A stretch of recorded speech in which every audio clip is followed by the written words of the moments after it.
टेंभी तालुका घनसंगी जिल्हा जालना। आंतरवली टेंभीत हा आयुर्वेदिक दवाखाना आहे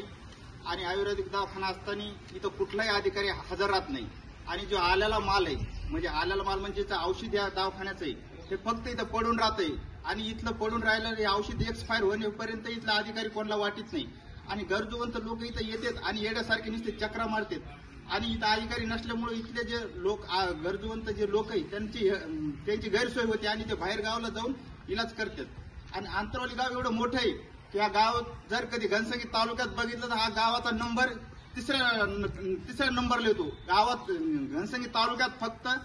कुंभार पिंपळगाव आणि आंतरवली आपलं कुंभार पिंपळगाव आणि तीर्थपुरी हीच फक्त मोठी म्हणजे लोकसंख्येने आणि त्याच्यानंतर ही आंतरवली टेंभीचा नंबर लागतो। आंतरवली टेंभीत साधारण अंदाजे 9,000 ते 10,000 लोकसंख्या आहे। एवढी मोठी लोकसंख्या असताना सुद्धा इथं अधिकारी कुठलाही शासनाचा हजर राहत नाही आणि फक्त एवढा मोठा दवाखाना